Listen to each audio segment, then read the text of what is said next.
வணக்கம். நாளை தைத்திருநாள், பொங்கல் பொங்கல் விழா உழைக்கும் தமிழ் மக்கள் தமது உழைப்பிற்கு உதவிய இயற்கைக்கும் தம்மோடு சேர்ந்து உழைத்த கால்நடைகளுக்கும் தனது நன்றியையும் மகிழ்ச்சியும் தெரிவிக்கும் விழா.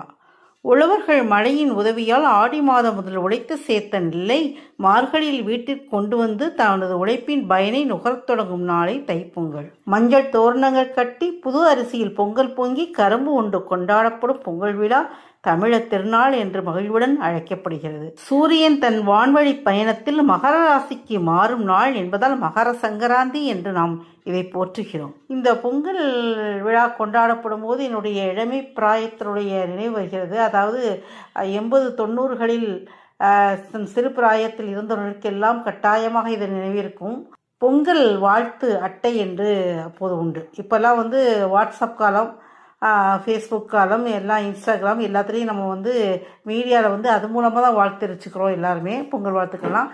அப்போல்லாம் பொங்கல் வாழ்த்துன்னு ஒரு கார்டு வரும். பிடிச்ச நடிகர்கள் படங்கள்லாம் இருக்கும். அப்புறம் மாடு, அந்த சின்ன சின்ன குழந்தைகள்லாம் விளையாடுறது, அப்பா அம்மா குடும்பத்தோட பொங்கல் வைக்கிறோமா அந்த மாதிரி கார்டுகளாக இருக்கும். அந்த ஒரு கார்டுலாம் பொங்கல், அந்த கார்டு இப்போ 5 பைசா, 10 பைசா, 20 பைசா ஒரு ரேட்டுக்கு தக்கன அந்த கார்டு இருக்கும். அந்த சைஸ், ஒவ்வொரு சைஸை பொறுத்து ஒன்று இருக்கும். அதோடு பல தெய்வ உருவங்களின் படங்களும் அந்த பொங்கல் வாழ்த்து அட்டையில் இருக்கும். உங்களுக்கு பிள்ளையார், முருகன், இந்த மாதிரி பெருமாள், அம்பாள், இந்த மாதிரி இருக்கும். ஸோ அவங்கவுங்க பிடிச்ச கடவுளையும் பொங்கல் வாழ்த்து கிரீட்டிங்ஸாக அனுப்புவாங்க. இன்றைக்கி எவ்வளவோ நம்ம மாடர்ன் டெக்னாலஜியில் நிறைய வாட்ஸ்அப் மூலமாக கிரீட்டிங்ஸ் இதெல்லாம் அனுப்புனா கூட அந்த பொங்கல் வாழ்த்து அட்டை அனுப்பும்போது கிடைத்த மகிழ்ச்சி இன்றைக்கி இல்லைங்கன்னு தான் சொல்லலாம். இதை அந்த பீரியடில் பிறந்து வளர்ந்தவங்களுக்கு கண்டிப்பாக இதை உணர முடியும். நிறைய பேர் இதை ஃபீல் பண்ணியிருப்பாங்க.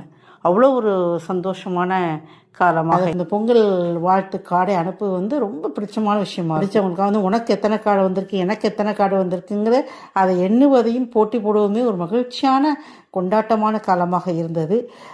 அந்த கொண்டாட்ட நாட்கள்லாம் இன்றைக்கி மறைஞ்சு போயிட்டுன்னு தான் சொல்லலாம். இன்றைக்கி பொங்கல்னாலே பொங்கல் எட்டு முடிச்சு டிவியில் விதவிதமாக போடுற கலை நிகழ்ச்சியை பார்த்துட்டு உட்காந்துருக்கோம், இல்லை ஆளுக்கு ஒரு மொபைலில் வச்சுட்டு உட்காந்துருக்கோம். ஆனால் அந்த பொங்கல் நாட்களை நம்மால் வாழ்நாளில் கண்டிப்பாக நமக்கு மறக்க முடியாது.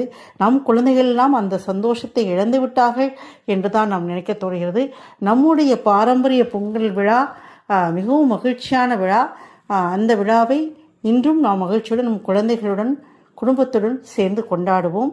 குடும்பத்துடன் சேர்ந்து கொண்டாடக்கூடிய ஒரு முக்கியமான பண்டிகையை நம் குடும்ப ஒற்றுமையை காட்டுவதற்கும் நம்முள் பல விஷயங்களை பகிர்ந்து கொள்வதற்கும் சிறந்த ஒரு நேரமாக நாம் பயன்படுத்துவோம்.